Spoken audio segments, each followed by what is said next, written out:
Nestled in nature in this nomenclature, it's Rhyme and Reason 757. There's a rhyme and reason for your life. There's a rhyme and reason why you're Hey, there's no need to fear. Funderman is here. Tony once again. And you noticed at the beginning there I talked about something called nestled in nature in this nomenclature. Now, I obviously used that term nomenclature because it comes from the Linnean system of zoological nomenclature. Like the most important rule of nomenclature is that the name of a substance should be unambiguous, and that's entirely has nothing to do with why I used it. I used it basically because it rhymed, and that's just the way I work things, okay?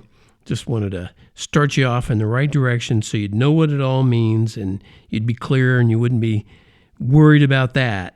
And that way you would be able to listen to what I'm going to talk about, because I'm going to talk about a social media friend of mine who shares some amazing photography on one of the social media sites. I won't say what it is right now, but just know this, that the colors in these pictures, these photographs, they're just so brilliant and high resolution. They basically just jump off the screen. And for me, they just jump right into my brain, literally. Lately, for obvious reasons, many of those pictures are focused on autumn. And one of them that popped up just recently, she called Nestled in Nature. And I'm a huge fan of alliteration, so I added a poem to the photo. And here's the poem that goes with that photo. And you can see that photo on tonyfunderburk.com/nestled in nature. And of course, when you have words like that, 3 words in a row, nestled in nature, they have hyphens between them. That's just the way URLs work online if you didn't know that. But you could just go to tonyfunderburk.com and look for Nestled in Nature, and you'll find it. And here's the rhyme that goes with that picture.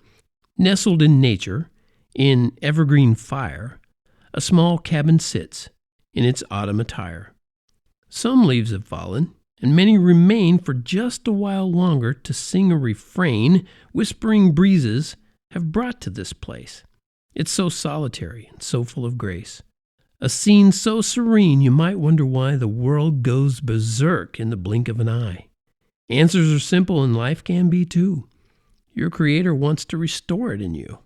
Silence and music, in sync and in tune, reveal His love from this burnished doubloon.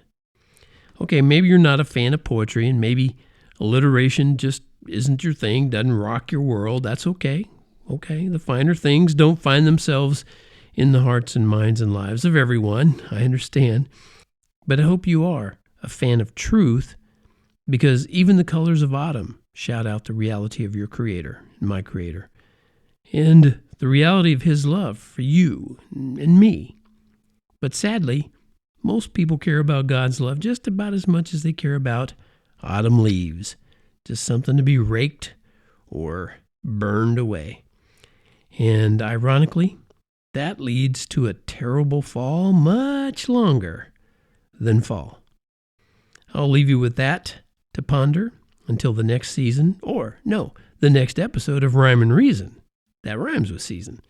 Thanks for tuning in. This is Tony reminding you that life has rhyme and reason because God made you. There's a rhyme and reason for your life. There's a rhyme and reason why you're here. Give your time and season to the